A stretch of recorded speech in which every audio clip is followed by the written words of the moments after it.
claro que nessa lista não poderia faltar Beetlejuice, né? Os fantasmas se divertem. Foi assim que eu cresci ouvindo o título desse filme, lá de 1988, um clássico da sessão da tarde, e é aquele filme para a família toda. Mas se você for reassistir agora, você vai perceber que tem nuances, tem uma subtrama, tem piadocas que a gente não consegue pegar quando é pequeno. Mas mesmo assim ele continua sendo um ótimo filme, mesmo tendo passado 35 anos do seu lançamento. E em algumas partes, como é próprio do Tim Burton, ele é assustador. Vem que eu vou te contar curiosidades sobre o filme e vamos falar também sobre a famosa sequência que finalmente deslanchou.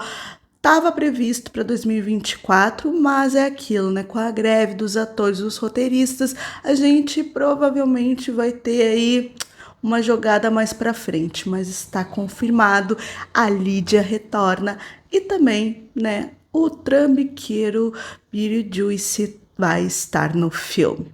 Olá, seja bem-vindo ao Não Alimentos Zumbis, eu sou a Nath, essa é a nossa maratona de Halloween, eu te indicando filmes aqui durante outubro, clássicos, filmes novos, alguns duvidosos, mas que em alguns aspectos sempre vão remeter ao terror que embala o Halloween, o mês de outubro. E não tem um filme clássico como este, mais clássico do que este, do que Beetlejuice e os fantasmas se divertem, né? O besouro, o suco e tudo que a gente acaba conhecendo nessa história que tem 1h30 e, por incrível que pareça, o título do filme, né, o nosso, digamos, protagonista, o nosso fantasma Beetlejuice, ele aparece 17 minutos em cena.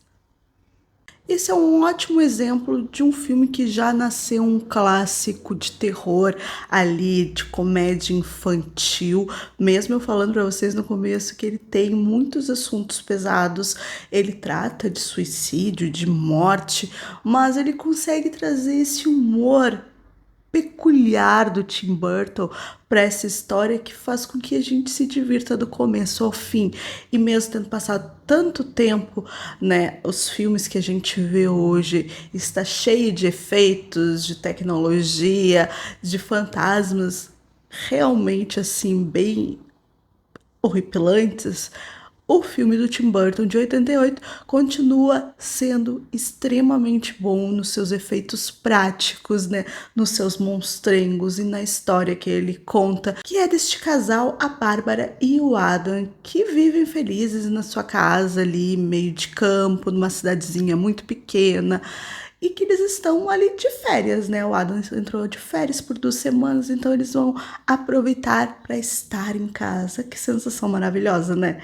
Aquele momento em que tu pode realmente relaxar e curtir o celular por alguns dias. E tá tudo perfeito, eles se entendem super bem. É um casal muito bonito de ver. Só que num acidente de carro, eles acabam falecendo. E eles vão ter que se compreender nessa situação, né, de uma vida após a morte, só que eles precisam passar por um período de, 100 e poucos anos presos na casa deles, não podem sair, então aquele realmente será o seu lar por muito tempo, né, o lar do fantasma ali, dos seus corpos mortos. Só que aquela casa acabou sendo vendida ali por um casal da cidade grande com a sua filha gótica e simplesmente a Dália, que é essa nova dona da casa, e o Charles, que é o seu marido, ela vai querer mudar a casa que eles tanto amaram fazer, decorar, colocar em todos os detalhes o que eles gostavam. Isso não vai agradar eles. O problema não é esse fantasma, eles estão muito bem resolvidos com isso. O problema é entender as novas regras, assim como a gente tenta entender as regras que é estar vivo. Isso é muito bacana aí na história do Tim Burton, né? Eles ganham logo que eles morrem, retornam para casa e compreendem que faleceram. Eles têm um manual de sobrevivência ali pós-vida para botar no trilho o que que é, o que que eles estão vivendo, o que que eles podem ou não podem fazer. Só que esse manual é um manual. muitas vezes o manual não tem tanta lógica. É aquele filme deles tentando expulsar os humanos de dentro de casa. Só que os humanos que se instalaram na casa deles são mais excêntricos do que eles imaginavam.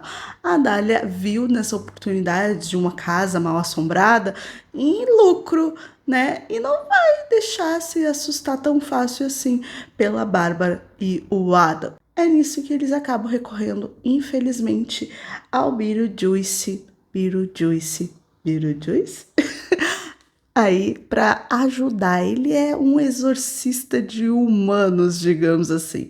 Ele faz com que todos acabem saindo da casa, mas ele é um malandro, ele é um vigarista, ele tá querendo se aproveitar. Não é bom botar ele em jogo nessa situação. Mas a Barbie e o Adam estão desesperados e é nisso que a gente tem essa aventura junto com a Lídia, que na época vivida maravilhosamente pela jovenzinha Winona Ryder, que já está confirmada para a sequência agora, né? Beetlejuice 2. E já falando para vocês um pouco da sinopse, não sinopse, mas o que se sabe de bastidores, né? A gente vai acompanhar a Lídia já mais velha, com uma filha, essa filha vivida, é claro, não tem como ser outra pessoa atualmente. A Jenna Ortega e, né, o Beetlejuice vivido ali pelo Michael Keaton retornando para aprontar das suas. Então a gente não tem muito bem sobre o que vai acontecer. Teve cenas de um velório e cenas também de um casamento que se fala, né, que foi gravado, mas a gente tá nessa questão aí da greve e tal, então não temos muitas informações. Provavelmente teremos com o final da greve dos atores. Por enquanto é isso. A gente vai ter a mãe, né? No caso, a madrasta da Lídia, que é a Délia, também retornando no papel. Quem sabe talvez a gente veja o velório dela? Acho que não, né? Não vou matar a Adélia, que é maravilhosa. Ela é um dos pontos altos, junto com o Otto, que é o seu assistente, seu organizer, seu decorador, sabe? É pessoas ricas e fúteis que tem sempre alguém ali junto, né, como um chaveirinho para fazer as coisas por ela. Então, quando os dois, quando o Otto e a Adélia estão juntos em cena, é muito bom. A cena inicial, quando eles tentam, né, a Bárbara e o Adam assustar quando eles chegam na casa e estão já vendo o que vão reformar. Eles abrem portas de armário e veem a Bárbara. Veem não, né? Mas a Bárbara faz ali uma coisa aterrorizante com o seu rosto, tirando, digamos, a pele do rosto para ver se eles se assustavam. Acabam descobrindo que os humanos não podem ver fantasmas. Aquela cena é brilhante, os dois são muito bons. E o Otto, como esse cara que acaba, né, vendo esse potencial, esse lucro, ele acaba virando meio até vilanesco, mais vilanesco no final que o próprio Beetlejuice. E é que não tem como odiar. Não tem como odiar o Michael Keaton nesse personagem, que é maravilhoso. Mesmo alguns grandes críticos da época falando mal da atuação dele, hoje a gente vê que é perfeita e ele mesmo considera uma atuação muito boa. Ele quase não pegou o papel, assim como boa parte do elenco. A única que tinha fé nesse projeto era, né, a atriz que faz a Bárbara. O resto, o Tim Burton teve que usar muito da lábia, porque é assim, né? Que história estranha. Imagina ler o roteiro da história de Os Fantasmas Se Divertem. Não tem como tu levar a sério. Então, foi um pouco complicado, apesar de ter sido sucesso, assim, na época que foi lançado, e é sucesso ainda, mas hoje eu imagino que vai ser icônico o lançamento de Beetlejuice 2, assim, vai estar toda a velharada, né? Velharada inclui eu aí, com seus 30 a mais, correndo para assistir este filme, né? Bem 30 a mais, porque eu nasci em 88 e vi esse filme na sessão da tarde, quando pequena, então para mim é Besouro Suco, é Fantasmas Se Divertem. Essa coisa de chamar o filme de Beetlejuice pra mim até é um pouco complicado de assimilar, mas é essa nostalgia que vai trazer esse segundo filme com certeza. E te digo, uma das curiosidades é que essa sequência já era para ter acontecido há muito tempo, inclusive, e a história, o roteiro era que eles iriam, né? O Charles, o pai da Lídia, iria pro Havaí para construção, né, para supervisionar a construção de um resort, já que ele é metido nesse negócio imobiliário, ele é muito bom nisso, tanto que ele queria quase praticamente comprar a cidadezinha toda lá. Ele iria para o Havaí, só que esse resort seria construído em cima de um cemitério. É aí que o Beetlejuice iria retornar e tal. Tava tudo certo para essa sequência, assinado, até tinham assinado já alguns acordos, mas não saiu do papel e esse roteiro foi descartado. Eu não, digamos, descarto a possibilidade de ter alguma referência ao Havaí, já que é uma ideia, né, que estava lá no cerne de tudo, de uma sequência. Quem sabe ia ser engraçado usar essa referência, já que tinha sido isso planejado. Mas sei lá, pensando nessa ideia e pensando no retorno da Lídia com uma filha, e daí esse sentimento de família de novo, que tá muito presente ali também no primeiro filme de 88, eu acho que combina mais. É claro, nunca saberemos porque não vimos o bendito desse roteiro no Havaí, né, ganhando vida. Mas fica aí para a imaginação. Teria se divertido muito solar? Talvez.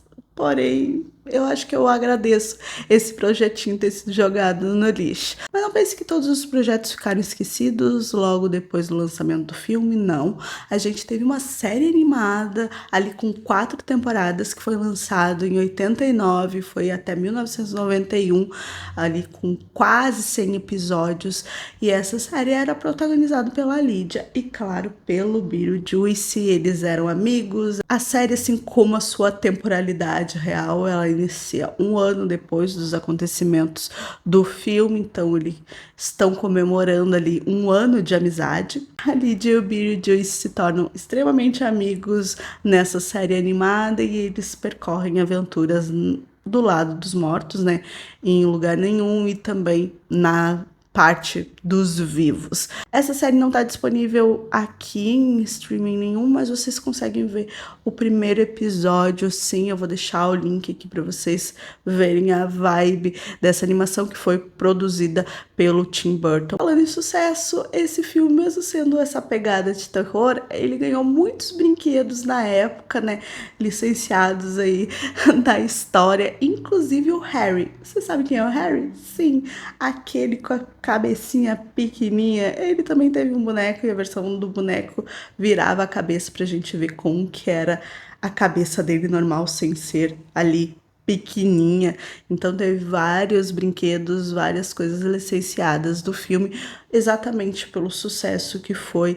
E é um filme que chama a criançada, que chamou a criançada e que hoje em dia eu acho que funciona ainda muito bem se tu colocar os jovenzinhos aí para assistir, né? Parece que ele tá meio escanteado, a gente esquecido, só é lembrado por nós mais velhos, mas eu gosto dele. Ele tem esse efeito prático, que nem eu falei, da própria cobra, né? Que tem o rostinho lá do Michael Keaton. Inclusive, não era a princípio para ter o rostinho do Michael Keaton, tá? Do Beetlejuice, era outro projeto, mas acabou aí que o Michael interferiu em muitas coisas, muitos dos diálogos foram improvisados por ele, então ele traz várias referências, o que torna o filme ainda mais divertido quando você assiste por conta da atuação do Michael nesse personagem, sempre assustando, e ele era um funcionário público, assim como, né, a gente tem a Juno, que ajuda ali o nosso casal, quando eles vão para essa repartição, digamos, das almas, para entender o que está acontecendo, para saber para onde vai, não vai, não vai. E a gente descobre no filme que ele era assistente da Juno.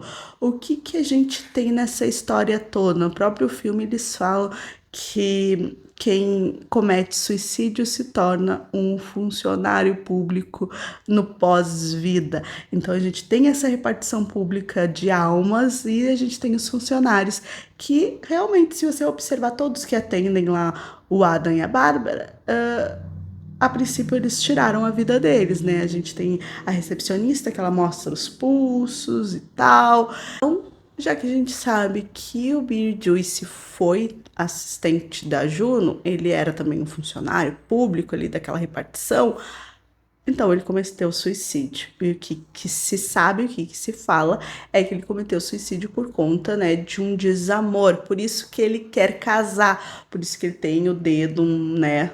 Tinha um dedinho com uma aliança ali. As teorias que rolam aí no mundo envolvendo esse tema, o que é bem interessante, né? Pensar nisso, pensar que todos que se matam acabam cumprindo a sua sentença sendo um funcionário público. Que horror, né? Que horror. E o Billy Joyce já morreu faz muito tempo, né? Ele disse que já passou pela peste negra, que teve vários outros eventos, que é formado em O Exorcista, que viu várias vezes, adora o filme. É isso que a gente tem botando, até mesmo o visual dele, meio nojento, mostrando que ele tá realmente há muito tempo aí. Só que se você rever o filme, você vai compreender que ele é realmente muito escroto, né? Ele tenta abusar ali da Bárbara, ele tenta abusar da Lídia, ele não é flor que se cheire, a gente dá risada vendo, mas depois se a gente parar pra pensar, ele era muito escroto em todos os sentidos. E isso faz com que a gente acabe deixando esse lado de achar ele tão divertido para achar, mereceu todo o castigo que levou no final. Falando no final, né, muitas vezes fica essa dúvida se ele morreu, o que que aconteceu, porque ele foi pego lá pela cobra, né, pelo aquele verme da areia de Saturno, que ele mandou a Bárbara no final para conseguir se casar com a Lídia, né, para ela não falar, né, 3 vezes o nome dele, que é assim que ele é convocado, mas é assim que ele é repelido. Então o número 3 está muito nesse filme, que ali nessa história dos mortos, o número 3 é um número de azar. Por isso que as pessoas ficam, às vezes, em dúvida o que aconteceu com ele, se ele foi, né, digamos, engolido por essa lesma, essa cobra de Saturno que a Bárbara montou para conseguir salvar a Lídia daquele casamento. Não, né? Ele só foi mandado de volta para repartição para ver o que iriam fazer com ele. Por isso que é muito fácil para ele retornar para o segundo filme, ter aí uma continuação, o Michael tá empolgado. E falando em maquiagem, né, em visual, o filme ganhou Oscar de melhor maquiagem em 1989, né? Porque realmente ele continua bom e ele era muito bom naquela época. Outra curiosidade do impacto e do amor que todo mundo sente por esse filme é que quando foi lançado, né, a Netflix.com, que era uma distribuidora ali, um negócio entre assinantes para distribuição de DVD entre esses assinantes e tal, o primeiro lançado, né, o primeiro distribuído pela Netflix para esses assinantes lá em 1998 foi justamente Beetlejuice, né, o filme. Então ele tem um impacto, todo mundo sabe que ele tem um impacto, apesar que hoje ele está na HBO, tá? Ele é da Warner, por isso que ele está lá na HBO Max, se você quiser assistir. E vale 1 hora e meia, você pode rever, rever, rever, que tu nunca vai cansar e tu sempre vai pegar uma outra referência. E toda a estética do Tim Burton e tudo que ele usa e usou nos outros filmes e realmente traz a potência e a doideira e o sarcasmo e as sátiras e o lado sombrio do Tim Burton neste filme, porque falar sobre morte, falar sobre suicídio, já que a Lídia, né, estava vários momentos ali escrevendo uma carta de suicídio, né, deixando ali, é bem impactante. Tanto que esse filme seria muito mais sombrio do que foi, a gente teria uma história muito mais pesada. O final da Lídia seria bem trágico, ela iria morrer, né, ali queimada para viver ali junto com a Bárbara e com o Adam. Eu gosto que não foi assim, porque realmente ele deixa um final muito esperançoso, muito amoroso, né? Por mais que a Lídia não tenha se identificado muito com seus pais vivos, ela encontrou essa figura paterna e materna, né, na Bárbara e no Adam, que não tiveram filhos enquanto eram vivos e eles se apoiam. Eles estão vivendo na mesma casa, né? A gente tem o final, mas eles estão lá curtindo o seu sótão redecorado e tal, enquanto os pais da Lídia, né, A Dali e o Charles vivem na parte de baixo. Quando a gente tem final deles brincando ali, cantando, dançando, assim como a cena icônica do almoço, né, com a música Banana Boat de 1956, que é perfeita para este filme. Ah, é muito divertido, porque, tipo, eles se ajeitaram como uma família, não muito normal, mas uma família. Todos ali no final ficaram muito felizes com o que aconteceu e o Beetlejuice teve, né, ali a sua saída do caminho, que ele não era santo, não era um bom espírito, ele era bem safado, e tanto nessa versão mais sombria, ele seria um demônio, né, não apenas um trambiqueiro, o negócio ia ser mais soturno realmente. Então essa ideia final de família me faz gostar muito do filme, me faz entender e compreendê-lo muito bem, e a gente vai ter também agora esse segundo que vai continuar essa mensagem, então eu estou extremamente empolgada. Olha, acho que é um dos trailers que eu estou mais esperando nos últimos tempos. É trailer de Beetlejuice 2 e ninguém vai me segurar quando sair, porque eu quero saber muito o que vai acontecer nessa história. E o principal é uma história simples do primeiro filme, e eu espero que seja uma história bem simples também nesse segundo. Ele não tenta se complicar muito, ele coloca algumas regras ali, ele tira algumas regras, ele burla suas próprias regras, mas acaba sendo divertido exatamente pela simplicidade que é tu ter ali humanos tentando pegar, estar na sua casa, tu tentando afugentar eles e um trambiqueiro querendo, digamos, ajudar, mas nem um pouco ajudando. Se você gosta, se você assiste, se está esperando um novo filme, conte aqui o que você achou, sabia de todas essas curiosidades. Me conte alguma a mais que você saiba, porque é sempre gostoso saber um pouco mais sobre Beetlejuice. Nunca é demais a gente retornar nesse filme. Não esqueça de deixar o like e se inscrever no canal, que eu sempre venho todos os dias trazer uma dica ou outras, né, várias por dia, de filmes de terror e filmes que estão lançando aí nos streams e cinema.